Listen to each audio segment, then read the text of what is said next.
Italy में एक लोक कथा के अनुसार एक राजा था जिसकी एक प्यारी बेटी थी। इस बच्ची की माँ अब इस दुनिया में नहीं थी और राजा ने दूसरी शादी कर ली थी। इस नई पत्नी को लड़की से एक प्रकार की जलन थी और वह निरंतर राजा के सामने उसकी बुराई करती रहती थी। बेचारी लड़की अपनी सफाई देती रहती, परंतु सौतेली माँ के छल कपट और विषैली बातों से राजा को भी एक प्रकार की विरक्ति होने लगी थी। यद्यपि वह अपनी बेटी से असीम स्नेह करता था, लेकिन बार बार की इस नकारात्मकता से तंग आकर उसने भी बेटी को कहीं और भेजने का मन बना लिया। एक दिन उसने अपनी रानी से कहा कि वह उसे दूर किसी सुरक्षित स्थान पर भेज दे जहां वह शांति से रह सके, पर उसके साथ कोई अनुचित व्यवहार न हो। रानी ने तुरंत सहमति जताई और उसे जंगल के बीचों बीच एक किले में भेज दिया।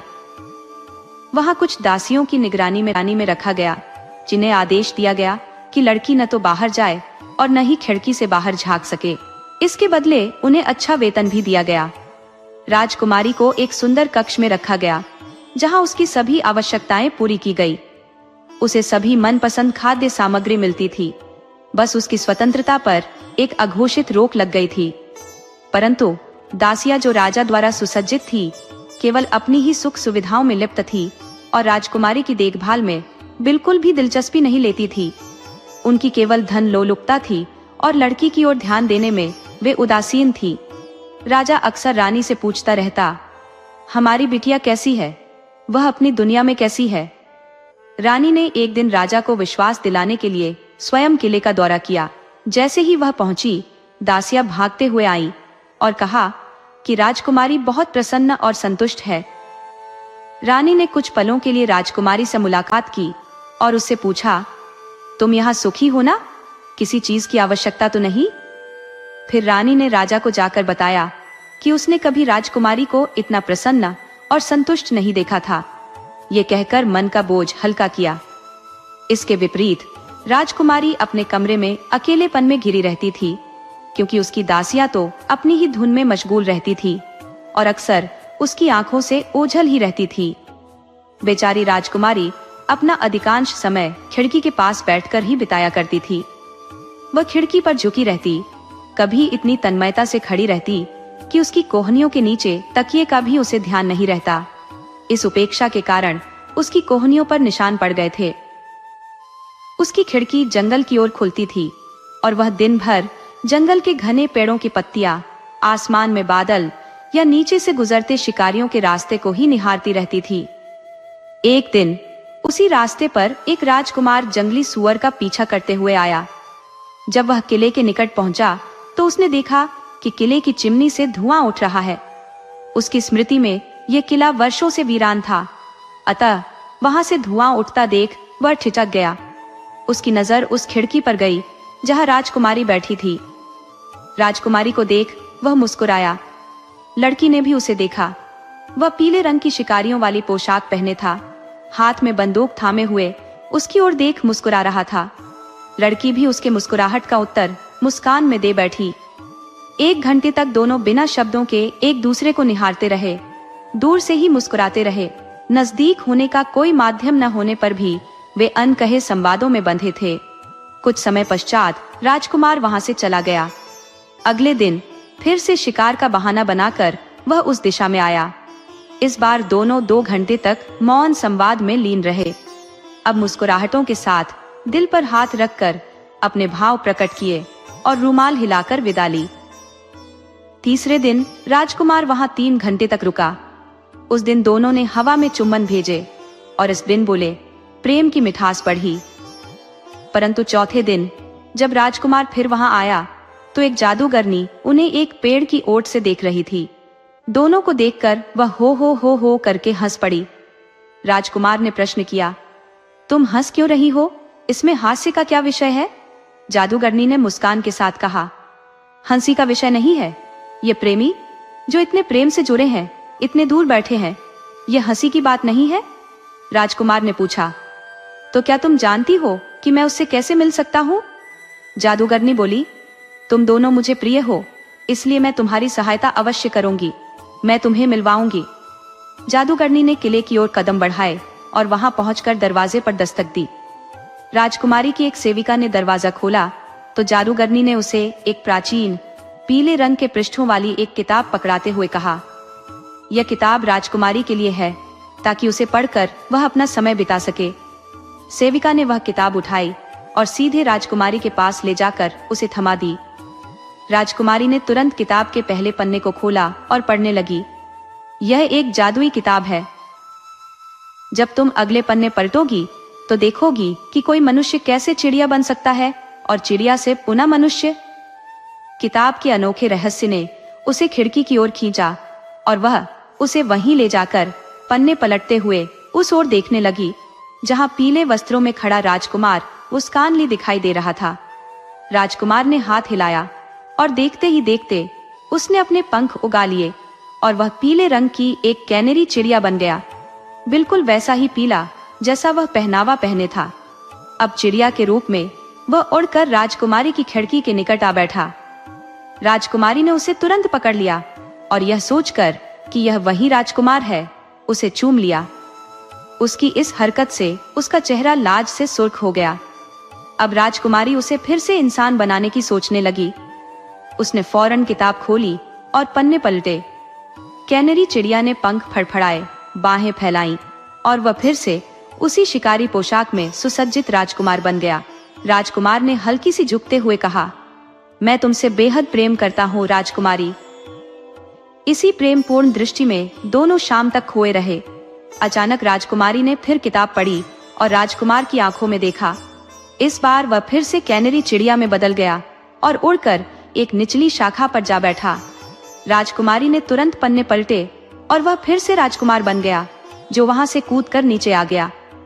राजकुमार ने अपने श्वानों को बुलाया, घोड़े पर सवार हुआ, राजकुमारी की ओर एक आखिरी चुंबन फेंका और घोड़े की लगाम थामे दूर गुम हो गया। इस तरह किताब के पन्ने पलटकर रोज उसे चिड़िया बनाकर और फिर इंसान बनाकर राजकुमारी के पास बुलाया जाता रहा। दोनों इस खेल में जितनी खुशी महसूस कर रहे थे उतनी पहले कभी नहीं की थी। एक दिन रानी अपनी सौतेली बेटी से मिलने आई। बाहर से ही उसने कहा, तुम ठीक तो हो ना? तुम तो और दुबली दिख रही हो, पर चिंता की बात नहीं है, शायद पहले से अधिक आकर्षक लग रही हो। ये कहते हुए रानी ने चारों ओर नजर दौड़ाई कि सभी चीजें अपनी जगह सही है या नहीं। खिड़की पर पहुंचकर उसने नीचे झांका तो देखा पीले वस्त्र पहने एक राजकुमार अपने कुत्तों के साथ आ रहा है। रानी ने सोचा, यदि यह लड़की सोचती है कि इस खिड़की से प्रेम कर सकेगी तो उसे कुछ और सोचना होगा। कमरे में आकर रानी ने उसे एक गिलास पानी और चीनी लाने भेज दिया। जब तक राजकुमारी बाहर गई, रानी ने अपने बालों से 5-6 हेयर पिन निकाली और खिड़की पर रखे तकिए में ऐसे छुपा दी कि उनकी नोक ऊपर की ओर रहे। उसने सोचा कि अब यह चुभन राजकुमारी को खिड़की पर झुकने का सबक सिखा देगी। लड़की पानी और चीनी लेकर लौटी, मगर रानी बोली, अब प्यास नहीं रही, तुम ही इसे पी लो। मुझे तुम्हारे पिता से मिलने जाना है। तुम्हें कुछ और चाहिए तो बताओ, वरना अलविदा। इतना कहकर वह वहां से चली गई। रानी की गाड़ी जैसे ही ओझल हुई, लड़की ने जल्दी से किताब के पन्ने पलटे और राजकुमार फिर से एक कैनरी चिड़िया में बदलकर खिड़की पर आ बैठा। पर खिड़की पर बैठते ही वह दर्द से चीख उठा। उसके पीले पंखों पर खून के धब्बे फैल गए थे। वह पिने जो रानी तकिए में चुभा गई थी, चिड़िया की छाती में घुस गई थी। चिड़िया ने घबराकर पंख फड़फड़ाए और थोड़ी ही देर में वह हवा में चक्कर काटता हुआ जमीन पर आ गिरा। राजकुमारी यह दृश्य देखकर स्तब्ध रह गई। उसे समझ ही नहीं आया कि राजकुमार के साथ हुआ क्या था। जल्दी से उसने फिर से किताब के पन्ने पलटे और राजकुमार जब फिर से अपने मानव रूप में आया तो राजकुमारी ने उसकी छाती में धंसी पिनों से बहते हुए खून को देखा, जिसने उसकी पीली पोशाक को गहरा लाल कर दिया था। राजकुमार वहीं जमीन पर ढह गया और उसके चारों ओर उसके कुत्ते आ खड़े हुए, जो इस घटना को देख अजीब ढंग से चिल्लाने लगे। उनकी आवाज सुनकर अन्य शिकारी भी वहां आ गए और पेड़ों की शाखाओं से एक अस्थायी स्ट्रेचर बनाकर राजकुमार को वहां से ले गए। बेचारा राजकुमार अपनी प्रेमिका से उस दिन ठीक से मिल भी नहीं पाया और वह डर और शोक में डूबी रही। राजमहल पहुंचने के बाद भी राजकुमार के घाव ठीक नहीं हो रहे थे। चिकित्सक भी उसके उपचार में असमर्थ रहे। यह देखकर राजा ने पूरे राज्य में घोषणा करवा दी कि जो कोई राजकुमार का इलाज करेगा उसे धन धान्य से भरपूर कर दिया जाएगा। फिर भी कोई उपचारक आगे नहीं आया। इधर राजकुमारी का मन बेचैन हो उठा। राजकुमार से मिलने की उसकी चाह प्रबल हो गई। उसने अपने बिस्तर की चादर को लंबी पट्टियों में काटा और उन्हें जोड़कर एक मजबूत रस्सी बनाई। एक रात वह मीनार से नीचे उतरी और शिकारियों के मार्ग पर चल पड़ी, मगर घने अंधेरे और भेड़ियों की भयंकर आवाजों से भयभीत होकर उसने सुबह का इंतजार करने का निश्चय किया। रात बिताने के लिए उसने एक पुराना ओक का पेड़ ढूंढा जिसका तना खोखला था। वह उसके भीतर घुस गई और थकी होने के कारण शीघ्र ही सो गई। उसकी नींद टूट गई जब उसने एक हल्की सीटी की आवाज सुनी। उसने कान लगाया तो फिर वही आवाज सुनाई दी। उसने तीसरी और चौथी बार भी सीटी की आवाजें सुनी और फिर 4 मोमबत्तियों की हल्की रोशनी को अपनी ओर बढ़ते देखा। वे चारों दिशाओं से आ रही जादूगरनियां थी जो उसी पेड़ के नीचे अपनी गुप्त सभा करने वाली थी। राजकुमारी चुपचाप छिपकर उन्हें देखती रही। चारों जादूगरनियां वहां आकर एक दूसरे से बोली, आ हा आ। फिर उन्होंने उस पेड़ के नीचे आग जलाई और उसकी गर्मी लेने के लिए आग के चारों ओर बैठ गई। अपने भोजन में उन्होंने 2 चमगादड़ भुने। पेट भरने के बाद उन्होंने एक दूसरे से अपने देखे गए अजीबोगरीब अनुभवों के बारे में बताना शुरू किया। पहली जादूगरनी बोली, मैंने तुर्की के सुल्तान को देखा जो 20 नई पत्नियां लेकर आया है। दूसरी जादूगरनी ने कहा, मैंने चीन के सम्राट को देखा जिसकी छोटी 3 गज लंबी है। तीसरी जादूगरनी ने कहा, मैंने एक नरभक्षी राजा देखा जिसने अपने ही घर की देखभाल करने वाले को खा लिया था। चौथी जादूगरनी बोली, मैंने इसी देश के राजा को देखा है जिसका बेटा बीमार है और किसी से ठीक नहीं हो रहा। उसके उपचार का रहस्य सिर्फ मुझे मालूम है। तीनों जादूगरनियां एक साथ उत्सुकता से पूछ पड़ी, वह उपचार क्या है? चौथी जादूगरनी बोली, उस राजकुमार के कक्ष के फर्श की एक टाइल रीली है, बस किसी को उसे उठाना होगा। उसके नीचे एक शीशी रखी है जिसमें एक मरहम है। उस मरहम को उसके घावों पर लगा दिया जाए तो राजकुमार के सारे घाव ठीक हो जाएंगे। ये सुनते ही राजकुमारी का मन खुशी से उछल पड़ा, पर उसने अपने आप को नियंत्रित कर लिया। जैसे ही चारों जादूगरनियां वहां से चली गई, राजकुमारी उस पेड़ के तने से बाहर निकलकर अपनी यात्रा पर आगे बढ़ गई। सुबह होने पर वह एक पुरानी चीजों की दुकान पर गई और वहां से एक डॉक्टर का पुराना गाउन और चश्मा खरीदा। फिर वह शाही महल के दरवाजे पर पहुंची और चौकीदारों को बताया कि वह एक डॉक्टर है और राजकुमार का इलाज करने आई है। चौकीदारों ने उसे छोटे और अनुभवहीन समझकर अंदर जाने से रोका, पर राजा ने कहा, यह मेरे बेटे को क्या हानि पहुंचा सकता है, इसे अंदर आने दो। राजा का आदेश मानकर चौकीदार उसे महल के अंदर ले गए। डॉक्टर, जो कि वास्तव में राजकुमारी थी, ने अनुरोध किया कि उसे राजकुमार के कक्ष में अकेला छोड़ दिया जाए ताकि वह उसका उपचार कर सके। चौकीदारों ने उसे अकेला छोड़ दिया। अपने प्रेमी को तकलीफ में देख राजकुमारी का दिल टूट गया और उसने तुरंत उस जादूगरनी की बताई गई बात पर अमल करने का निर्णय लिया। उसने फर्श की गीली टाइल खोजी और उसके नीचे रखी शीशी निकाली। उसने उस शीशी के मरहम को राजकुमार के सभी घावों पर लगा दिया। जैसे जैसे राजकुमारी मरहम को राजकुमार के घावों पर लगाती गई, वैसे वैसे ही वह घाव जादुई रूप से भरते चले गए। सभी घावों पर मरहम लग जाने के बाद वे इस तरह से ठीक हो गए जैसे कभी कोई निशान वहां था ही नहीं। ये देख राजकुमारी के मन में प्रसन्नता की लहर दौड़ गई। जब उसने सारे घावों को भर दिया, तब राजकुमार पहले की तरह स्वस्थ दिखाई देने लगा, जैसे राजकुमारी ने उसे पहले देखा था। वह शांति से गहरी नींद में सो गया और राजकुमारी ने उसे कमरे में आराम करने के लिए छोड़ दिया।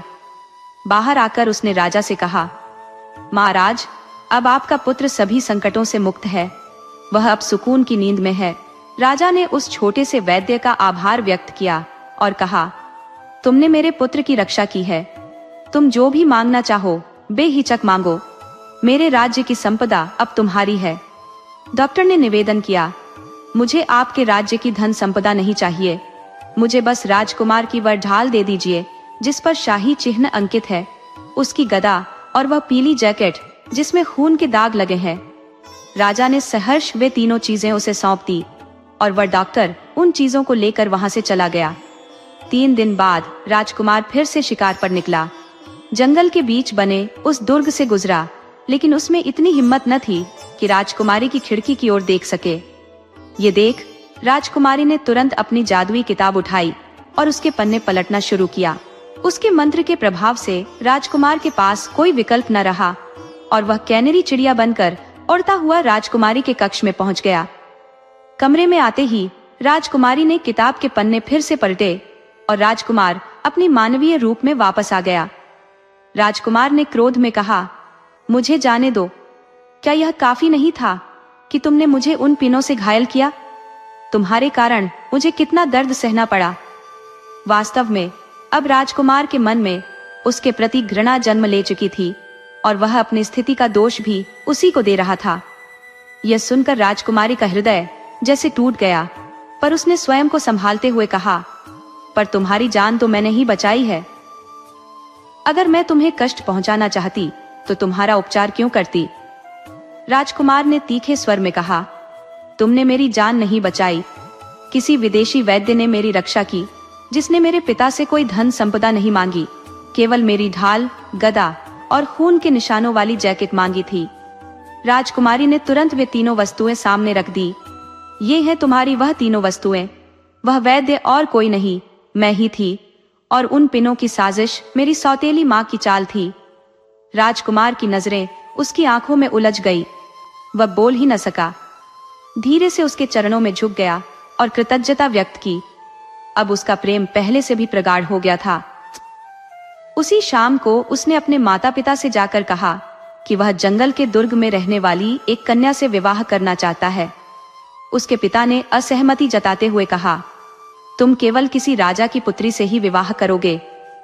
राजकुमार दृढ़ता से बोला, मैं विवाह केवल उसी कन्या से करूंगा जिसने मेरे प्राणों की रक्षा की है।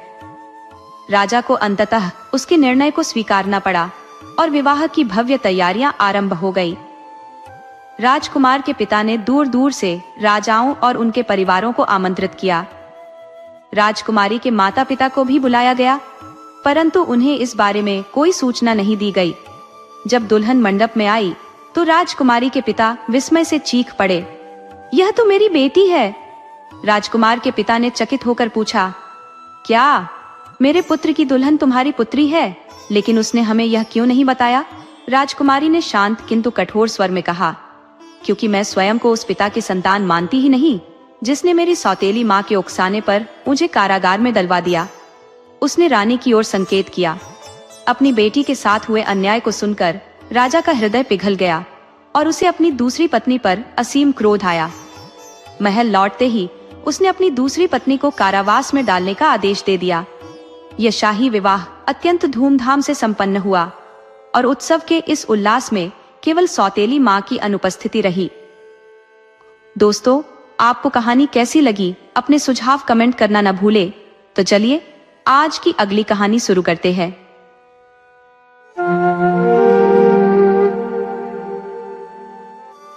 एक बार एक राजा का बेटा शाम को मेज पर बैठा भोजन कर रहा था और रिकोटा चीज काटते समय उसकी उंगली गलती से कट गई। उस चोट से खून की एक बूंद टपक कर चीज पर जा गिरी। ये देखकर उसने अपनी माँ से कहा, माँ, मुझे ऐसी पत्नी चाहिए जो दूध जैसी सफेद और खून जैसी लाल हो। माँ बोली, बेटा, जो इतनी गोरी होगी वह इतनी लाल नहीं हो सकती, और जो इतनी लाल होगी वह उतनी गोरी नहीं होगी। फिर भी दुनिया में जाओ, शायद तुम्हें कोई ऐसी लड़की मिल जाए। राजकुमार उस अनोखी दुल्हन की तलाश में निकल पड़ा। कुछ दूर जाने के बाद उसे एक औरत मिली जिसने पूछा, ओ नौजवान, तुम कहाँ जा रहे हो? राजकुमार बोला, मैं अपना मकसद किसी पर जाहिर नहीं करता। ये कहकर वह आगे बढ़ गया। थोड़ी दूर जाने पर उसे एक बूढ़ा मिला जिसने पूछा, बेटा, तुम कहाँ जा रहे हो? राजकुमार ने जवाब दिया, आपसे छिपाने की कोई जरूरत नहीं, मैं ऐसी लड़की की तलाश में हूँ जो दूध जैसी सफेद और खून जैसी लाल हो। बूढ़ी ने कहा, बेटा, जो खून जैसी लाल होगी वह दूध जैसी सफेद नहीं होगी, और जो दूध जैसी सफेद होगी वह खून जैसी लाल नहीं होगी। फिर भी ये 3 अनार ले लो, इन्हें किसी फव्वारे के पास तोड़ना और देखना कि इनमें क्या निकलता है। राजकुमार ने वो अनार लेकर आगे चल दिया। एक फव्वारे के पास पहुंचकर उसने एक अनार तोड़ा तो उसमें से एक लड़की निकली जो दूध जैसी सफेद और खून जैसी लाल थी। वह लड़की निकलते ही चिल्लाई, मुझे पानी दो वरना मैं मर जाऊंगी। राजकुमार ने जल्दी से पानी देने की कोशिश की, परंतु देर हो जाने से वह लड़की वहीं ढेर हो गई। फिर उसने दूसरा अनार तोड़ा, उससे भी एक खूबसूरत लड़की निकली जो दूध और खून की तरह सफेद और लाल थी। उसने भी पानी मांगा, लेकिन फिर से पानी लाने में देरी हो गई और वह भी मर गई। अब की बार तीसरा अनार तोड़ने से पहले राजकुमार ने फव्वारे से पानी पास में रख लिया। अब तीसरा अनार तोड़ते ही उसमें से भी एक मनोहारी बाला प्रकट हुई जो दूध सी श्वेत और रक्त सी लाल थी। ये पहले वाली दोनों लड़कियों से भी अधिक अद्वितीय थी। राजकुमार ने त्वरित ढंग से उसके चेहरे पर पानी की छींटे डाली और इस बार वह जिंदा रही। उसके पास वस्त्र नहीं थे, इसलिए राजकुमार ने उसे अपनी शाल ओढ़ा दी। फिर राजकुमार बोला, तुम इस पेड़ पर चढ़ जाओ, मैं तुम्हारे पहनने के लिए वस्त्र और तुम्हें ले जाने के लिए एक गाड़ी लेकर आता हूँ। यह कहकर राजकुमार तो चला गया और वह बाला उस फव्वारे के निकट एक पेड़ पर चढ़कर बैठ गई। इसी बीच एक मुस्लिम खानाबदोश लड़की जो प्रतिदिन पानी भरने वहां आती थी, वह उस दिन भी फव्वारे पर पहुंची। जैसे ही उसने अपना मिट्टी का घड़ा पानी में डुबोया, उसे उस बाला की परछाई पानी में नजर आई। उसे यह भ्रम हुआ कि यह उसकी अपनी ही परछाई है, तो वह ठंडी सांस भरते हुए कहने लगी, क्या मैं जो इतनी खूबसूरत हूँ पानी का घड़ा लेकर घर जाऊं? ये कहते हुए उसने अपने घड़े को पानी से बाहर निकाला और जमीन पर पटक दिया, जिससे वह मिट्टी का घड़ा तुरंत ही चकनाचूर हो गया। वह बिना पानी और बिना घड़ा लिए ही वापस चली गई। जब वह घर पहुंची तो उसकी मालकिन ने उसे बिना पानी और खाली हाथ देख क्रोध में कहा, ओ बदसूरत खानाबदोश, बिना पानी और घड़े के तो घर वापस क्यों आई? कहाँ है तेरा घड़ा? खानाबदोश लड़की ने एक और मिट्टी का घड़ा उठाया और पुनः फव्वारे की ओर चली गई। फिर से जब उसने अपना घड़ा पानी में डुबोया तो वही परछाई दिखाई दी। उसे फिर से वही भ्रांति हुई कि वह उसकी अपनी परछाई है और वह बोली, इतनी सुंदरता लेकर भी क्या पानी का घड़ा लेकर घर जाऊं? उसने एक बार फिर अपना घड़ा जमीन पर पटक दिया जो टूट गया और वह फिर बिना पानी और बिना घड़े के लौट आई। उसकी मालकिन ने उसे इस बार और अधिक डांटा, लेकिन फिर भी उसने एक और घड़ा उठाया और पानी भरने के लिए फव्वारे पर लौट गई। इस बार भी उसने जैसे ही पानी में घड़ा डुबोया, उसे वहीं परछाई दिखी और उसने उस घड़े को भी तोड़ दिया। पेड़ पर चुपचाप बैठी वो लड़की अचानक हंस पड़ी, जिससे उस बदसूरत खानाबदोश लड़की ने ऊपर देखा। वहां एक अत्यंत सुंदर लड़की बैठी हुई थी। वो चिल्लाई, ओ तो ये तुम हो? तुमने ही मेरे 3 घड़े तुड़वाए और ये चौथा भी तुड़वा देती। लेकिन सच में तुम बहुत खूबसूरत हो, खासकर तुम्हारे बाल। आओ नीचे, मैं तुम्हारे बाल संवार दूं। पहले तो वह सुंदर लड़की नीचे नहीं उतरना चाहती थी, पर खानाबदोश लड़की ने बहुत आग्रह किया, आओ ना, मैं तुम्हारे बाल संवार दूं, इससे तुम्हारी खूबसूरती और निखर जाएगी। फिर उसने उस सुंदर लड़की का हाथ पकड़कर उसे पेड़ से नीचे उतारा। उसके बालों में लगी एक पिन देखकर बदसूरत लड़की ने उसे झट से उस मासूम लड़की के कान में ठूंस दिया। उसे एक बूंद खून नीचे गिरा और उसी पल वो लड़की मर गई। लेकिन जैसे ही खून की बूंद जमीन पर गिरी, वह एक कबूतरी में तब्दील हो गई और उड़ गई। उस खूबसूरत लड़की को मारकर उसकी पोशाक पहनकर बदसूरत खानाबदोश लड़की खुद पेड़ पर चढ़कर बैठ गई। थोड़ी देर में राजकुमार गाड़ी और कपड़े लेकर लौटा, पर जब उसने खानाबदोश को देखा तो हैरान रह गया। अरे, तुम तो दूध जैसी गोरी और खून जैसी लाल थी, अब इतनी सांवली कैसे हो गई? खानाबदोश लड़की ने जवाब दिया, धूप में बैठने से मेरी रंगत बदल गई। राजकुमार को फिर से शक हुआ, तुम्हारी आवाज भी बदली हुई लग रही है। वो बोली, तेज हवा चल रही थी, उसी ने मेरी आवाज को ये रूप दे दिया। राजकुमार ने सवाल किया, तुम तो बहुत सुंदर थी, अब इतनी बदसूरत क्यों दिख रही हो? खानाबदोश लड़की ने बहाना बनाया, सर्द हवाओं ने मेरे चेहरे को जमा दिया है।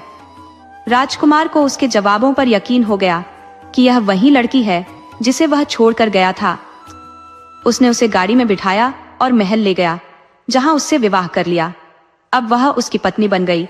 उधर हर सुबह कबूतरी शाही रसोई घर की खिड़की पर आ बैठती और रसोइये से कहती, ओ शापित रसोइये, मुझे बता कि राजकुमार इस समय उस बदसूरत खानाबदोश के साथ क्या कर रहा है। शाही रसोइया जवाब में कहता, वह बस खाता पीता है और फिर सो जाता है। कबूतरी फिर निवेदन करती, तू मुझे थोड़ा सा सूप दे दे तो मैं तुझे सोने के आलू बुखारे दूंगी। रसोइया एक कटोरा भरकर सूप उसे दे देता और कबूतरी सूप पीकर अपने कुछ सुनहरे पंख गिराकर उड़ जाती। अगली सुबह वह फिर खिड़की पर आकर रसोइये से पूछती, ओ अभिशप्त रसोइये, बता तो राजकुमार उस बदसूरत खानाबदोश के संग अब क्या कर रहा है। शाही रसोइया वही उत्तर देता, वह खाता है, पीता है और फिर सो जाता है। कबूतरी फिर वही सौदा करती, मुझे थोड़ा सा सूप दे दे, बदले में मैं तुझे सोने के आलू बुखारे दूंगी। रसोइया एक बार फिर सूप का कटोरा उसके सामने रखता। वह सूप पीकर अपने कुछ सोने के पंख छोड़ जाती और उड़ जाती। कुछ दिन बाद रसोइये ने यह सब राजा को बताने का निश्चय किया। राजा ने उसकी बात ध्यान से सुनी और कहा, कल जब कबूतरी फिर से आए तो उसे पकड़कर मेरे पास ले आना, मैं उसे अपने पास रखूंगा। ये बात बदसूरत खानाबदोश ने सुन ली और समझ गई कि उसने कबूतरी को ऐसे ही जाने देकर बड़ी भूल की है, पर अब वह क्या करे। अगले दिन जैसे ही कबूतरी खिड़की पर आई, उस खानाबदोश ने रसोइये को पीटा और कबूतरी के शरीर में लोहे की सलाई घोंपकर उसे मार डाला। कबूतरी तो मर गई, लेकिन उसके खून की एक बूंद खिड़की से बाहर जमीन पर गिर गई, जिससे तुरंत ही वहां एक अनार का पेड़ उग आया। इस पेड़ में ऐसा जादू था कि जो कोई भी मर रहा हो वह इस पेड़ का एक अनार खा ले तो फिर से जीवित हो जाता। इस कारण पेड़ के चारों ओर भीड़ जमा होने लगी। लोग उस अनार को पाने के लिए कतार में खड़े रहने लगे। समय के साथ पेड़ पर केवल एक अनार बचा, जो बाकी सभी अनारों से बड़ा और सुर्ख था। बदसूरत खानाबदोश ने घोषणा कर दी कि यह आखिरी अनार है और वह इसे अपने लिए रखेगी। एक दिन एक बुढ़िया वहां आकर उससे विनती करने लगी, रानी जी, इस अनार को मुझे दे दीजिए, मेरे पति की हालत बहुत नाजुक है, इस अनार से शायद उनकी जान बच जाए। खानाबदोश लड़की ने कहा, अब इस पेड़ पर सिर्फ यही एक अनार बाकी है और इसे मैंने सजावट के लिए रखा हुआ है। राजकुमार ने उसे इस निर्णय पर टोका, बेचारी बुढ़िया का पति संकट में है, तुम्हें उसे अनार देने से इनकार नहीं करना चाहिए था। इस तरह राजकुमार के आग्रह पर वह आखिरी अनार बुढ़िया को दे दिया गया और बुढ़िया खुश खुश उसे लेकर घर लौट गई। मगर घर पहुंचकर उसे दुखदाई दृश्य देखने को मिला। उसका पति चल बसा था। अब बुढ़िया ने सोचा, चलो इस अनार को अब सजावट के तौर पर ही रख देती हूँ, और उसने अनार को एक खुली अलमारी में सजा दिया। अनार में असल में वह लड़की रहती थी। रोज जब बुढ़िया चर्च में मास पढ़ने जाती तो उस वक्त वह लड़की अनार से बाहर आती, बुढ़िया के लिए आग जलाती, घर साफ करती और उसके लिए खाना पकाकर उसे मेज पर सजा देती। अपना काम खत्म कर वह दोबारा अनार में समा जाती। बुढ़िया जब घर लौटती तो घर का हर कोना साफ सुथरा पाती और खाने की थाली सजाकर देख हैरान होती। एक दिन उसने चर्च में जाकर अपने कन्फेशन सुनने वाले से यह बात बताई। उसने बुढ़िया से कहा, कल तुम ऐसा करना कि चर्च जाने का सिर्फ बहाना बनाना, लेकिन घर के आसपास छिपकर यह देखना कि तुम्हारे घर में क्या घटित होता है। इस तरह सब रहस्य तुम्हारे सामने खुल जाएगा। अगले दिन बुढ़िया ने यह सलाह मानी। वह चर्च जाने का बहाना करके घर के बाहर तक गई और फिर दरवाजे से हटकर ऐसी जगह छिप गई जहां से वह अपने घर की गतिविधियों पर नजर रख सके। बुढ़िया के जाने के बाद रोजाना की तरह वह लड़की अनार से बाहर आई और घर के कामों में लग गई। तभी बुढ़िया अचानक घर में दाखिल हो गई। बुढ़िया को देखकर लड़की वापस अनार में लौटने की कोशिश करने लगी, पर बुढ़िया ने उसे रोक लिया। बुढ़िया ने स्नेहपूर्वक पूछा, तुम कहां से आई हो बेटा? डरी हुई लड़की ने गिड़गिड़ाते हुए कहा, भगवान आपका भला करे, मुझे क्षमा करें, मुझे कुछ मत कीजिए। बुढ़िया ने दुलार से कहा, तुम्हें कुछ नहीं होगा, मैं बस जानना चाहती हूं कि तुम आती कहां से हो। लड़की ने कहा, मैं इसी अनार के अंदर रहती हूं। बुढ़िया के सामने उसने अपनी पूरी दास्तान बयां कर दी। कहानी सुनकर बुढ़िया ने उसे अपने जैसी साधारण किसान लड़की का परिधान पहनाया, क्योंकि लड़की ने अभी तक वस्त्र धारण नहीं किए थे। अगले रविवार बुढ़िया उसे अपने संग चर्च ले गई। वहीं राजकुमार भी उपस्थित था। उसकी दृष्टि उस लड़की पर पड़ी और वह अवाक रह गया। हे भगवान, क्या यह वही लड़की है जिससे मैं उस फव्वारे के पास मिला था? मास समाप्त होते ही राजकुमार ने चर्च के बाहर बुढ़िया का इंतजार करने का निश्चय किया। जब बुढ़िया चर्च से बाहर आई तो उसने तुरंत उससे प्रश्न किया, माँ जी, कृपया बताइए, ये लड़की आपके पास कैसे आई? बुढ़िया घबराकर बोली, महाराज, मुझे कुछ मत कीजिए। राजकुमार बेचैनी से बोला, नहीं नहीं, आप निश्चिंत रहे, मैं बस ये जानना चाहता हूँ कि यह लड़की आपके पास आई कैसे? डरते हुए बुढ़िया ने बताया, महाराज, ये वही अनार में से निकली है जो आपने मुझे दिया था। राजकुमार ने हैरानी से दोहराया, तो यह भी उसी अनार में बंद थी? फिर वह उस लड़की की ओर मुखातिब हुआ और पूछा, तुम उस अनार के भीतर कैसे फंसी? इस पर उसने राजकुमार को अपनी समूची कथा सुना दी। फिर राजकुमार उसे लेकर महल लौटा और तुरंत उस खानाबदोश लड़की के पास गया। उसने अनार वाली लड़की से कहा कि वह अपनी कहानी एक बार फिर से खानाबदोश लड़की के सामने बयान करे। जैसे ही अनार वाली लड़की ने कहानी समाप्त की, राजकुमार ने खानाबदोश लड़की से कहा, तुमने सुना, मैं अपने हाथों से तुम्हें खत्म नहीं करना चाहता, इसलिए बेहतर होगा कि तुम खुद ही अपनी मृत्यु का चयन कर लो। खानाबदोश लड़की ने परिस्थिति को समझते हुए कहा, मेरे अंदर लोहे की एक सलाई घुसा दो और मुझे शहर के चौराहे पर जला दो, इसी से मैं समाप्त हो जाऊंगी। वही किया गया। इसके बाद राजकुमार ने अनार वाली लड़की से विवाह कर लिया और दोनों लंबे समय तक सुख शांति से जीवन व्यतीत करते रहे। दोस्तों, आपको कहानी कैसी लगी? अपने सुझाव कमेंट करना न भूले। तो चलिए आज की अगली कहानी शुरू करते हैं।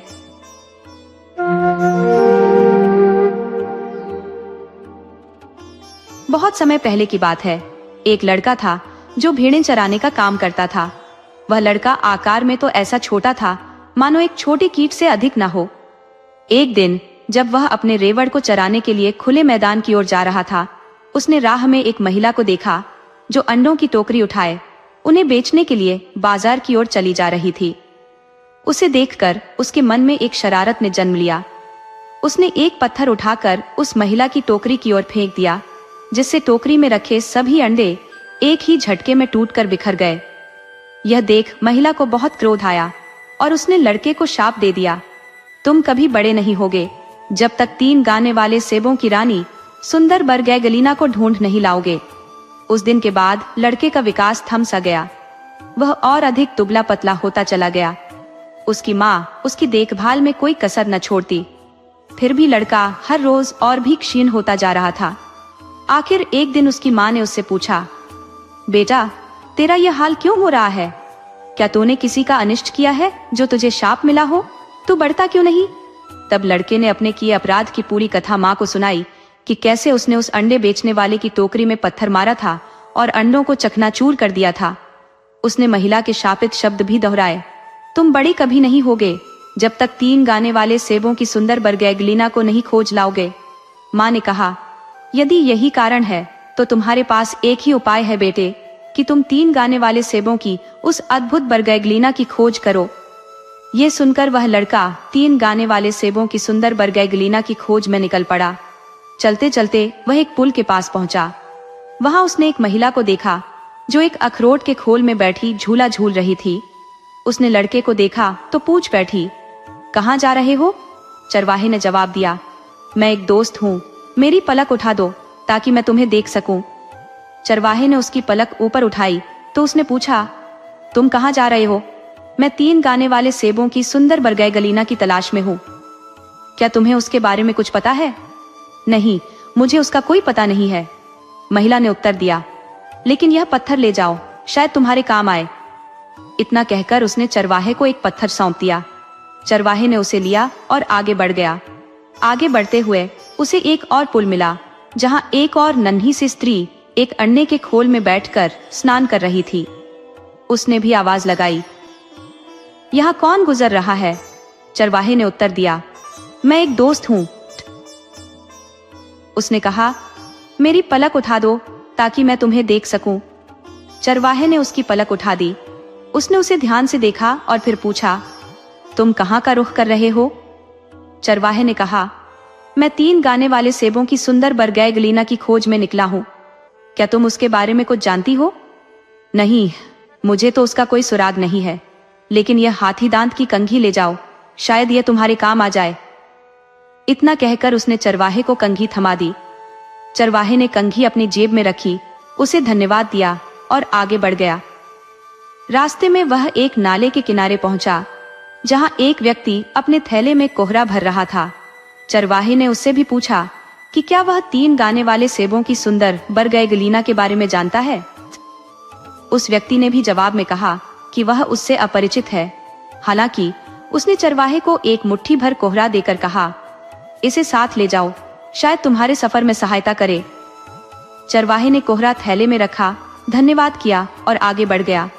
चलते चलते वह एक चक्की के पास पहुंचा, जो एक लोमड़ की थी। उसने लोमड़ से पूछा, क्या तुम 3 गाने वाले सेबों की सुंदर बरगैग लीना को जानते हो? लोमड़ ने कहा, हाँ, मुझे पता है कि वह कौन है, लेकिन उसे खोजना आसान नहीं होगा। आगे बढ़ते जाओ, तुम्हें एक घर मिलेगा जिसका दरवाजा खुला होगा। उस घर के अंदर चले जाना, वहां तुम्हें क्रिस्टल का एक पिंजरा दिखेगा जिसमें कई छोटी छोटी घंटियां लटकी है। उस पिंजरे में वे गाने वाले सेब हैं। पिंजरे को उठाना, लेकिन सतर्क रहना, वहां एक बुढ़िया भी होगी। अगर उसकी आंखें खुली हो तो समझना कि वह सो रही है, और अगर बंद हो तो मान लेना कि वह सब देख रही है। लोमड़ की इस हिदायत को ध्यान में रखते हुए चरवाहा उस घर तक पहुंच गया जिसका दरवाजा खुला था। वह भीतर दाखिल हुआ और देखा कि क्रिस्टल का एक पिंजरा वहां रखा है जिसमें घंटियां बंधी है, और उसके पास ही एक बुढ़िया बैठी है जिसकी आंखें बंद है। चूंकि बुढ़िया की आंखें बंद थी, लोमड़ की बताई बात के अनुसार वह सब कुछ देख रही थी। बुढ़िया ने चरवाहे से कहा, जरा मेरे बालों में देखना, कहीं जू तो नहीं है। चरवाहे ने उसके बालों में झांका और कुछ जू नजर आई। वह बुढ़िया के सिर से जू निकालने लगा। तभी बुढ़िया की आंखें पूरी तरह बंद हो गईं, जिससे चरवाहा समझ गया कि अब वह गहरी नींद में है। इस मौके का फायदा उठाते हुए चरवाही ने क्रिस्टल का पिंजरा उठाया और तेजी से वहां से निकल गया। लेकिन पिंजरे की घंटियां बज उठी, जिससे बुढ़िया की नींद टूट गई और उसने तुरंत अपने पीछे 100 घुड़सवार भेज दिए। चरवाहे ने देखा कि घुड़सवार उसके काफी पास आ चुके हैं, तो उसने अपनी जेब से पत्थर का टुकड़ा निकालकर पीछे फेंक दिया। जमीन पर गिरते ही पत्थर एक विशाल पर्वत में बदल गया। कई घोड़े उससे टकराकर मर गए, कुछ घायल हो गए और सभी घुड़सवार वापस लौट गए। बुढ़िया ने अब 200 घुड़सवार भेजे। खतरा बढ़ता देख चरवाहे ने हाथी दांत की कंघी निकालकर पीछे फेंक दी। जहां कंघी गिरी, वहां एक चिकना पहाड़ खड़ा हो गया। सारे घुड़सवार घोड़ों समेत फिसलकर गिरने लगे और लौटने पर मजबूर हो गए। अब बुढ़िया ने 300 घुड़सवार भेजे। चरवाही ने यह देख अपनी जेब से कोहरा निकाला और पीछे फेंक दिया। कोहरा हर ओर छा गया और सभी घुड़सवार उसमें खो गए। भागते भागते चरवाहे को प्यास लगी। उसके पास पीने के लिए कुछ नहीं था, इसलिए उसने सोचा कि पिंजरे से एक गाने वाला सेब निकाल कर खा ले। उसने एक सेब निकाला और काटा तो एक कोमल आवाज आई, सेब को धीरे काटो, मुझे दर्द होता है। यह सुनकर उसने सेब को बहुत धीरे से काटा। आधा सेब खाया और आधा जेब में रख लिया और फिर अपने रास्ते पर चल पड़ा। चलते चलते वह चरवाहा अपने घर के पास वाले कुएं तक पहुंच गया। उसने जेब में हाथ डालकर दूसरे आधे सेब को टटोलना चाहा, मगर उसे सेब की जगह एक नन्ही लड़की खड़ी हुई नजर आई। चरवाहा यह देख चकित रह गया। वह लड़की बोली, मैं हूँ सुंदर बरगैग लीना और मुझे केक बहुत पसंद है। मैं बहुत भूखी हूँ और केक खाना चाहती हूँ। कुएं के चारों ओर एक ऊंची दीवार थी और बीच में पानी खींचने का छेद। चरवाहे ने बरगैग लीना को उस कुएं की दीवार पर बैठा दिया और कहा कि वो वहीं रुके जब तक वह उसके लिए केक लेकर आता है। इतने में बदसूरत नाम की एक दासी वहां पानी खींचने आई। उसने उस खूबसूरत नन्ही लड़की को देखा तो मन ही मन सोचने लगी, यह कैसे हुआ कि यह इतनी छोटी होकर इतनी सुंदर है और मैं इतनी बड़ी होकर भी इतनी बदसूरत हूँ। यह सोचकर उसके भीतर जलन की आग भड़क उठी और उसने उस नन्ही लड़की को कुएं में धकेल दिया। जब चरवाहा केक लेकर लाता तो उसने देखा कि उसकी प्यारी बरगैग लीना वहां नहीं थी। उसका दिल टूट गया। कितनी मेहनत से वह उसे यहाँ लाया था, और अब जब वह मिल गई थी, वह खो भी गई। इसी बीच चरवाहे की माँ भी उसी कुएं से पानी भरने आती थी। एक दिन जब वह पानी भर रही थी, उसकी बाल्टी में एक छोटी सी मछली आ गई। वह मछली को घर लेकर आई और उसे तल लिया। माँ ने तली हुई मछली खुद भी खाई और बेटे को भी खिलाई, फिर हड्डियां बाहर फेंक दी।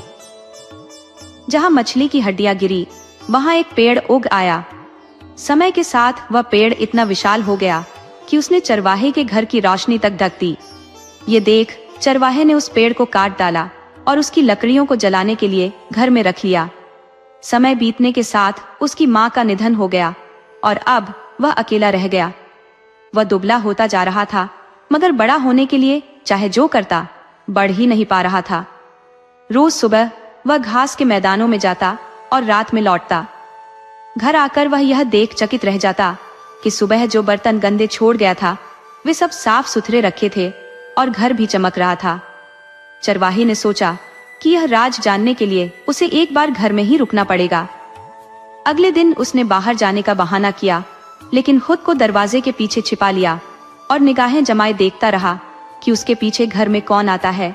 थोड़ी ही देर में लकड़ियों के ढेर से एक बेहद खूबसूरत लड़की निकली।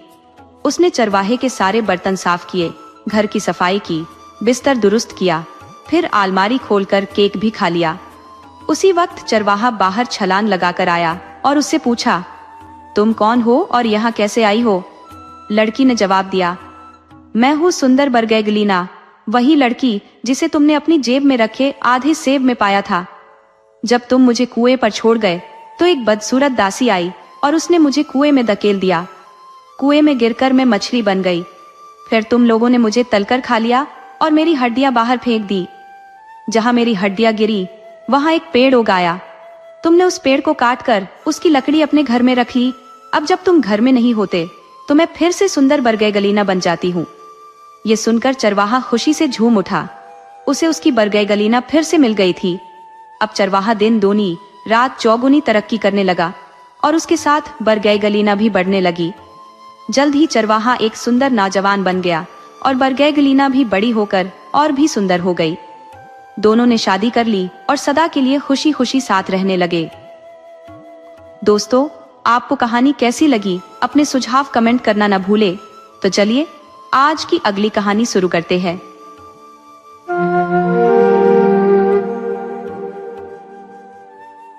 बहुत समय पहले की बात है कि एक मछुआरा था जिसकी 3 बेटियां थी और वे सब युवावस्था में थी, विवाह योग्य। एक नौजवान उनकी एक बेटी का हाथ मांगने आया, परंतु उसके बारे में एक विचित्र बात थी। वह केवल रात्रि में ही बाहर आता था। उसकी इस आदत से लोगों को शंका होने लगी और यही कारण था कि मछुआरे की बड़ी और मझली बेटियों ने उससे विवाह करने से स्पष्ट इनकार कर दिया। परंतु उसकी सबसे छोटी बेटी ने इस अजीबोगरीब नौजवान से विवाह करने का निर्णय लिया। उन दोनों का विवाह भी रात के समय हुआ।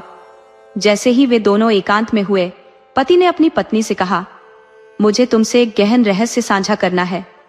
मुझ पर एक गंभीर जादू का असर है, जिसके कारण मैं दिन में एक कछुए का रूप ले लेता हूँ और रात को ही मनुष्य रूप में वापस आता हूँ। इस जादू को तोड़ने का एक ही उपाय है। उसने आगे कहा कि मैं पहले विवाह करूं, फिर पत्नी को छोड़कर पूरी दुनिया का भ्रमण करूं। यदि इस यात्रा के बाद मैं लौटूं और तुम्हें अपने प्रति वफादार पाऊं, तभी मैं हमेशा के लिए मनुष्य का रूप पा सकूंगा। पत्नी ने पूर्ण विश्वास से उत्तर दिया, मैं आपके इस श्राप को समाप्त करने के लिए हर कठिनाई सहूंगी। मैं सच्चे मन से आपका प्रतीक्षा करूंगी। इसके बाद पति अपनी यात्रा पर निकल पड़ा और पत्नी ने भी शहर में कोई काम ढूंढने की ठानी। रास्ते में उसे एक रोता हुआ शिशु मिला। उसने उसकी माँ से कहा, मुझे यह बच्चा दे दीजिए, मैं इसे शांत कर दूंगी। उस माँ ने आश्चर्य से कहा, तुम पहली हो जिसने ऐसा कहा है। ये बच्चा सुबह से रो रहा है और कोई इसे शांत नहीं कर पा रहा। लड़की ने बच्चे के कान में धीरे से कहा, हीरे की शक्ति से यह बच्चा मुस्कुराए, नाचे और आनंद में झूमे। और ऐसा कहते ही बच्चा हंसने, नाचने और खुशी में उछलने लगा। उस बच्चे की माँ ने खुशी से अपने बच्चे को खिलखिलाते देखा और उस लड़की को आशीर्वाद देकर अपने आनंदमय बच्चे को लेकर वहां से चली गई। लड़की आगे बढ़ी और एक बेकरी की दुकान पर पहुंची। उसने दुकान की मालकिन से निवेदन किया, यदि आप मुझे अपनी बेकरी में काम पर रखेंगी तो आप मुझसे अवश्य प्रसन्न होंगी।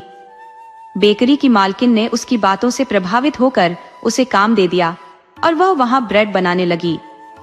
जब भी वह लड़की बेकरी में डबल रोटियां बनाती तो धीमे स्वर में मंत्र सा फुसफुसाती, हीरे की शक्ति से जब तक मैं यहाँ हूँ पूरे शहर के लोग बस इसी बेकरी से रोटियां खरीदे।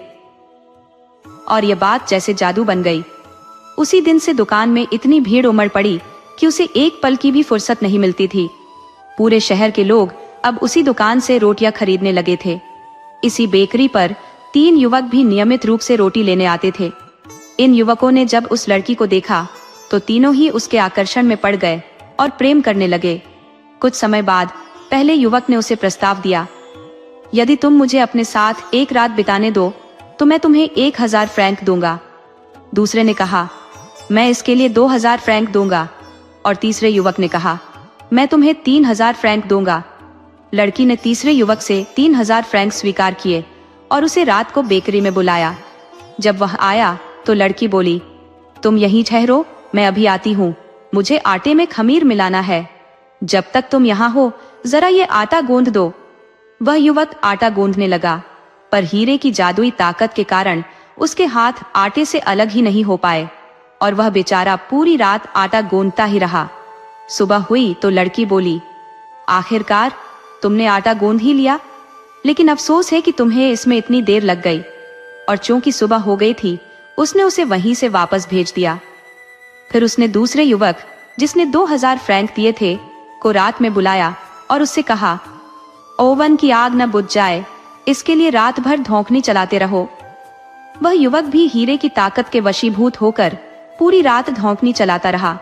उसके हाथ उस धौंकनी से हिल तक नहीं सके। सुबह हुई तो लड़की ने हल्का सा अफसोस जताते हुए कहा, यह भी भला कोई तरीका है, तुम मुझसे मिलने आए थे पर तुमने तो पूरी रात आग ही फूंक डाली। खैर, अब घर लौट जाओ। अंतिम रात उसने पहले युवक, जिसने उसे 1000 फ्रैंक दिए थे, को बुलाया। वह जैसे ही दुकान में दाखिल हुआ, लड़की ने कहा, तुम एक काम करो, मैं आटे में खमीर मिला रही हूँ, तब तक तुम दुकान का दरवाजा बंद कर दो।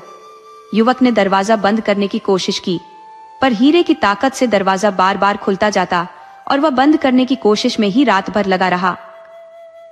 इस तरह लड़की ने अपनी चतुराई और हीरे की शक्ति का इस्तेमाल कर तीनों को उनके ही काम में उलझाए रखा और एक भी युवक उसके नजदीक तक न पहुंच सका। वह नौजवान सारी रात दरवाजा बंद करने की कोशिश में ही लगा रहा, लेकिन दरवाजा बंद होने का नाम ही नहीं ले रहा था। आखिरकार जब सुबह की रोशनी फैली तब कहीं जाकर वह दरवाजा बंद हो पाया। वह लड़का जब लड़की के पास लौटकर आया तो लड़की ने शरारत भरे लहजे में पूछा, अच्छी तरह देख लिया है ना कि दरवाजा सचमुच बंद हो गया? नौजवान ने दरवाजे की तरफ एक नजर डाली और फिर हल्का सा ठहर कर बोला, हाँ, अब बंद हो गया। लड़की ने मुस्कुराते हुए कहा, तो अब तुम दरवाजा खोलकर बाहर जा सकते हो। लड़की के इस व्यवहार से उन तीनों युवकों का क्रोध 7वें आसमान पर पहुंच गया। वे सीधे थाने गए और उसकी शिकायत दर्ज कराई। उस दिन कुछ महिला पुलिसकर्मी उसकी दुकान पर आई और उस लड़की को गिरफ्तार करने की तैयारी करने लगी। जैसे ही उन्होंने लड़की को पकड़ना चाहा, वह फिर धीमे स्वर में बुदबुदाई। हीरे की शक्ति से ये सभी महिलाएं एक दूसरे को पीटती रहीं सुबह तक। लड़की के फुसफुसाते ही वे चारों पुलिसकर्मी एक दूसरे के कान पर थप्पड़ मारने लगी और बिना रुके सुबह तक ऐसा ही करती रही। सुबह होते होते उनके कान काशी फल की तरह सूज गए, मगर उनके हाथ फिर भी नहीं रुक रहे थे। जब वे उसे पकड़कर थाने नहीं ले जा सकी तो 4 पुरुष पुलिसकर्मी भेजे गए। लड़की ने उन्हें आते देखा और फुसफुसाई। हीरे की ताकत से ये चारों मेंढकों की तरह उछलते रहे। इसके साथ ही उनमें से एक अफसर गिर पड़ा, दूसरा उसकी पीठ के ऊपर से उछल गया और तीसरे ने उसी प्रकार उसकी कमर पर हाथ रखते हुए छलांग लगाई। चौथा भी उछलता रहा और वे चारों मेंढकों जैसी कूद कूद कर खेलते रहे। इसी दौरान एक कछुआ वहां आकर धीरे धीरे रेंगता हुआ पहुंचा। ये कछुआ वास्तव में लड़की का पति था, जो लंबी यात्रा करके वापस आया था। जैसे ही उसने अपनी पत्नी को देखा, वह फिर से आदमी में बदल गया। लड़की की खुशी का ठिकाना नहीं रहा। वे दोनों पुनः पति पत्नी बने और एक साथ सुखपूर्वक जीवन बिताते रहे। दोस्तों, आपको कहानी कैसी लगी अपने सुझाव कमेंट करना न भूले। तो चलिए आज की अगली कहानी शुरू करते हैं।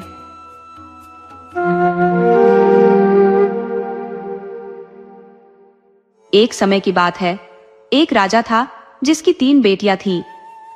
उसकी सबसे बड़ी बेटी एक साधारण बेकर से प्रेम करती थी जो राजमहल में रोटी पहुंचाने आता था। बेकर भी उससे उतना ही स्नेह करता था, लेकिन उसे समझ नहीं आ रहा था कि राजा से अपनी ये दिल की बात कैसे कहे। बेकर ने एक दिन राजा के दरबारी जादूगर के पास जाकर अपनी दुविधा बयान की। जादूगर उसकी बात सुनकर चौंका। क्या तुम्हारी बुद्धि भ्रष्ट हो गई है? एक मामूली बेकर एक राजा की बेटी पर नजर डाले? अगर राजा को इसका जरा भी इल्म हुआ तो तुम्हारी खैर नहीं। बेकर बोला, यही तो वजह है कि मैं तुम्हारे पास आया हूँ। तुम राजा को इस बारे में बताने का कोई उपाय करो। जादूगर ने माथे पर हाथ मारते हुए कहा, भगवान ही हम दोनों का रक्षक है। ऐसी बात कहने की तो मेरी भी हिम्मत नहीं। लेकिन बेकर ने हार नहीं मानी और जिद करता रहा। हारकर जादूगर ने कहा, ठीक है, मैं राजा से बात करूंगा, पर एक बात गांठ बांध लो, इसका नतीजा कुछ भी अच्छा नहीं होगा।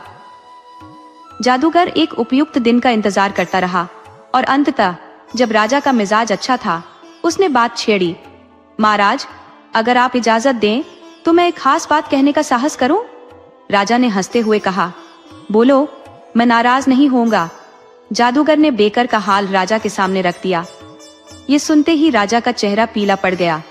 वह गरजा, तुमने मुझसे ये कहने की हिम्मत कैसे की? राजा ने तुरंत आदेश दिया, चौकीदार, इस जादूगर को बंदी बना लो। परंतु तभी राजा को अपना वादा याद आया कि वह जादूगर पर क्रोधित नहीं होगा, तो उसने उसे छोड़ दिया। लेकिन क्रोध में आकर अपनी तीनों बेटियों को गिरफ्तार करने का हुक्म दे दिया और उन्हें सिर्फ रोटी और पानी पर रखने का आदेश दिया।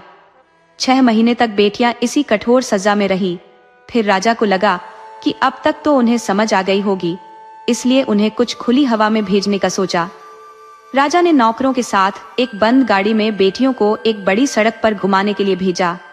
आधे रास्ते में घना कोहरा छा गया और अचानक उसी कोहरे में से एक रहस्यमयी जादूगर प्रकट हुआ। उसने गाड़ी का दरवाजा खोला और तीनों बेटियों को अपने साथ ले गया।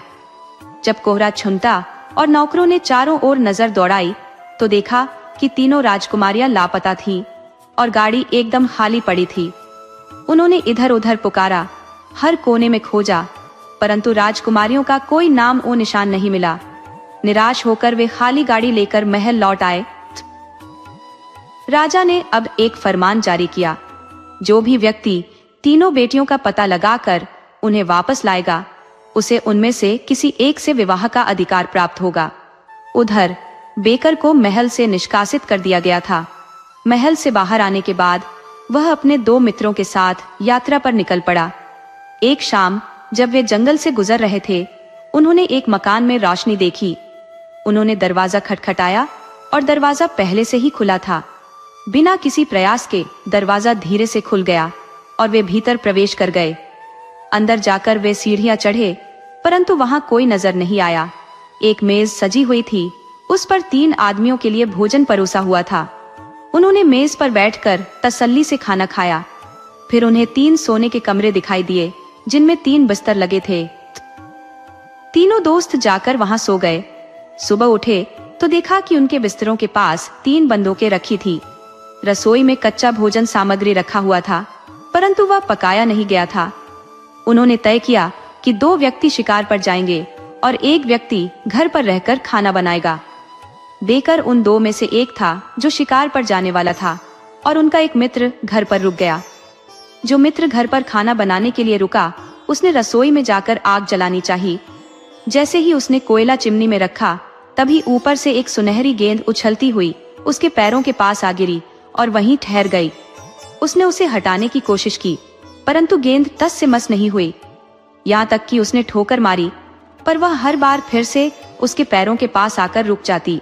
जितनी बार वह गेंद को ठोकर मारकर हटाने की कोशिश करता, उतना ही वह उसके पास लौट आती।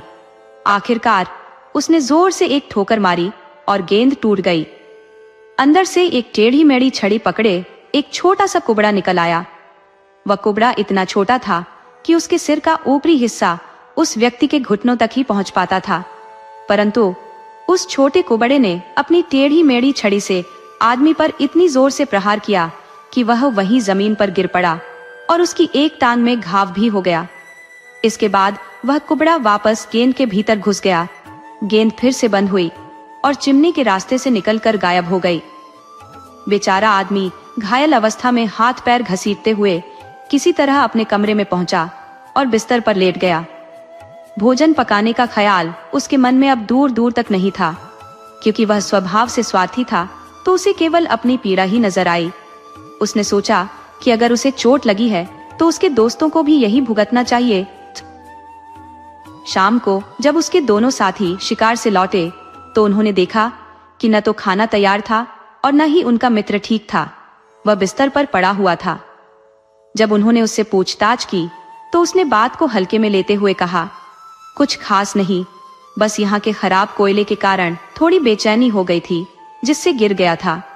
अगली सुबह वह थोड़ा ठीक हुआ और बेकर के साथ शिकार पर निकल गया। अब बेकर का दूसरा दोस्त खाना बनाने के लिए घर में रुका। जैसे ही वह रसोई में आग जलाने के लिए गया, उसी तरह बाहर से एक सुनहरी गेंद उछलती हुई आई और उसके पैरों के पास रुक गई।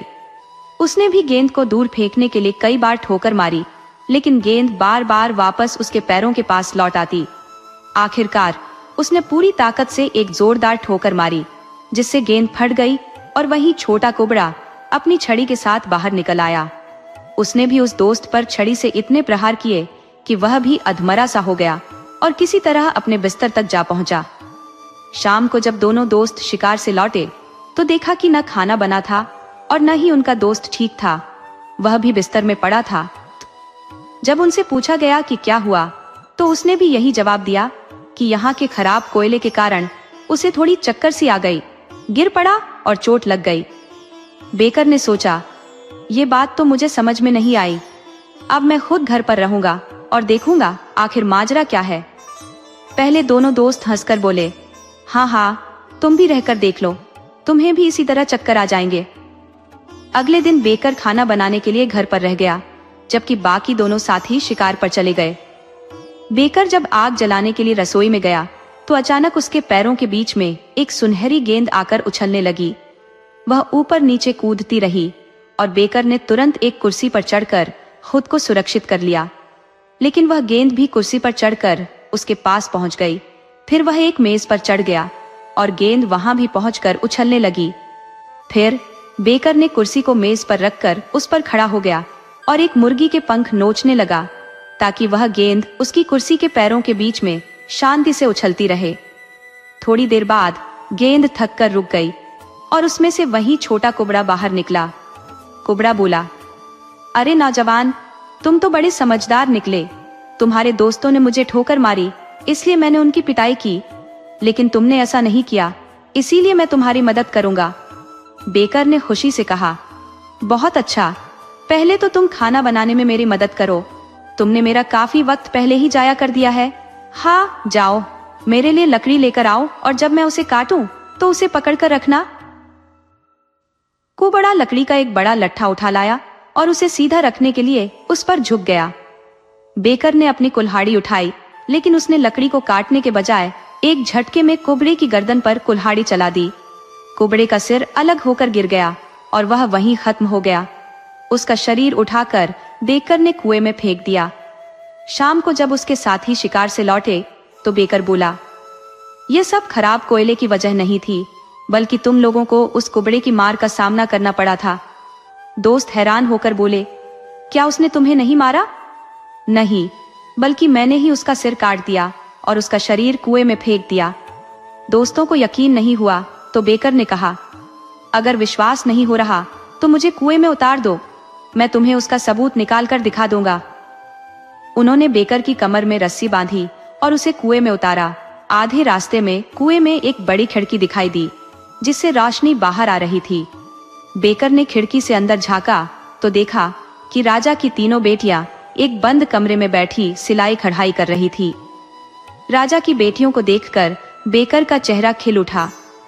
राजा की सबसे बड़ी बेटी ने उसे चेतावनी दी, अगर अपनी जान बचाना चाहते हो तो फौरन यहाँ से चले जाओ, जादूगर के आने का समय हो गया है। तुम रात के वक्त आना जब वह गहरी नींद में हो तब तुम हमें यहाँ से आजादी दिला देना। इस विचार के साथ बेकर और अधिक साहस के साथ कुएं की गहराई में उतरता चला गया, जहां उसे आखिरकार कोबड़े का शव मिल गया। उसने अपने दोस्तों को दिखाने के लिए उसे उठा लिया और बाहर आ गया। उसी रात दोस्तों ने उसे तलवार थमाकर फिर से कुएं में उतार दिया ताकि वह राजा की बेटियों को मुक्त करा सके। बेकर बड़ी खिड़की से अंदर गया और देखा कि वहां जादूगर गहरी नींद में सो रहा था और राजा की तीनों बेटियां उसे पंखा झल रही थी। अगर वे एक पल को भी रुकती तो जादूगर तुरंत जाग जाता। बेकर ने कहा, तुम लोग आराम करो, मैं इस जादूगर की हवा निकालता हूँ। कहकर उसने तलवार का एक ही वार किया और जादूगर का सिर काट दिया। जादूगर की जान जाते ही उसका सिर कुएं की तली में लुढ़क गया। इसके बाद राजकुमारियों ने अलमारी खोली तो उन्हें वहां ढेर सारे हीरे जवाहरात और कीमती पत्थर मिले। बेकर ने इन्हें एक टोकरी में भरकर दोस्तों से रस्सी के सहारे बाहर खिंचवाया। फिर उसने एक एक करके राजकुमारियों को भी रस्सी से बांधकर ऊपर भेज दिया। जब वह पहली राजकुमारी को ऊपर भेज रहा था तो उसने कहा, यह अखरोट लो। दूसरी राजकुमारी ने कहा, यह बादाम ले लो। और आखिरी में उसकी प्रेमिका ने जाते समय उसे चूमा और एक हेज़लनट दे दिया। राजकुमारियों को ऊपर भेजने के बाद अब खुद ऊपर जाने की बारी थी, लेकिन बेकर अपने दोस्तों पर बिल्कुल भरोसा नहीं करता था। कोबड़े के मामले में उनकी धोखेबाजी पहले ही उसे सतर्क कर चुकी थी। इसलिए उसने अपनी जगह उस कटे सिर वाले जादूगर के शरीर को रस्सी से बांध दिया। दोस्तों ने खींचना शुरू किया और शरीर ऊपर उठता चला गया, लेकिन जैसे ही उन्हें हकीकत का पता चला उन्होंने उसे गिरा दिया और जादूगर का शरीर धम्म से कुएं में आ गिरा। बेकर की आशंका सही निकली। दोस्तों पर वाकई भरोसा नहीं किया जा सकता था। असल में वे यह सब इसलिए कर रहे थे ताकि राजा की बेटियों को सुरक्षित वापस पहुंचाकर यह दावा कर सके कि उन्होंने ही उन्हें मुक्त कराया था। फिर राजा अपनी घोषणा के अनुसार अपनी 2 बेटियों की शादी उनसे कर देता। बेकर के दोस्तों ने रस्सी खींचना बंद कर दिया, जिससे स्थिति और भी पेचीदा हो गई। राजा की बेटियों ने घबराते हुए कहा, क्या किया? उसी को तो नीचे छोड़ दिया जिसने हमें आजादी दिलाई थी। दोनों ने जवाब दिया, चुप रहो, अगर समझदारी से काम लोगी तो हमारे साथ महल चलो और हमारे कहे अनुसार चलती रहो। दोनों दोस्त तीनों राजकुमारियों को लेकर राजा के पास पहुंचे। राजा को लगा कि इन्हीं ने उसकी बेटियों को बचाया है और इसलिए उसने उन्हें गले लगाया और खुशी जताई। हालांकि वे दोनों राजा की पसंद नहीं थे, फिर भी उसने अपनी घोषणा अनुसार अपनी 2 बेटियों से उनकी शादी की बात की। लेकिन बेटियों ने टालने के बहाने बना दिए। वे बेकर के लौटने का इंतजार कर रही थी। इधर कुएं में बंद बेकर को राजकुमारियों की दी गई चीजें याद आईं। उसने अखरोट को तोड़ा, जिसमें से एक चमकदार राजसी पोशाक निकली। इसके बाद बादाम तोड़ा तो उसमें से 6 घोड़ों वाली एक बग्घी निकली। फिर उसने हेज़लनट को तोड़ा, जिसमें से सेना के कई सिपाही निकल आए। बेकर ने राजसी वस्त्र पहने और एक घोड़े पर सवार होकर सिपाहियों के साथ राजा के महल पहुंचा। राजा को एक महत्वपूर्ण आगंतुक के आने की खबर दी गई तो उसने उसे अंदर बुलाने के लिए अपना खास दूत भेजा। दूत ने पूछा, तुम्हें क्या चाहिए, लड़ाई या शांति? बेकर ने कहा, जो मेरा साथ देंगे उनसे शांति, और जिन्होंने मुझे धोखा दिया उनसे लड़ाई। राजा की बेटियां मीनार पर चढ़कर बेकर को देख रही थी। जैसे ही उन्हें वो दिखा वे खुशी से चिल्लाई, यही है वह जिसने हमें आजाद कराया था। सबसे बड़ी राजकुमारी बोली, यह मेरा दूल्हा है, यही मेरा दूल्हा है। दोनों धोखेबाज दोस्तों ने हथियार उठाए और मैदान में आ गए, पर बोले, ये किसान यहाँ क्या करने आया है? बेकर की सेना ने मोर्चा संभाल लिया और फायर कर दिया। दोनों धोखेबाज वहीं मारे गए। राजा ने बेकर का स्वागत अपनी बेटियों के मुक्तिदाता के रूप में किया। बेकर ने सिर झुकाकर कहा, महाराज, मैं वही बेकर हूँ जिसे आपने अपनी बेटी से विवाह करने से मना कर दिया था। राजा यह सुनकर अचंभे में रह गया, लेकिन उसने अपनी प्रतिज्ञा अनुसार अपनी सबसे बड़ी बेटी का हाथ बेकर को सौंप दिया। बेकर ने उस राज्य पर कई वर्षों तक शांति और समृद्धि के साथ शासन किया।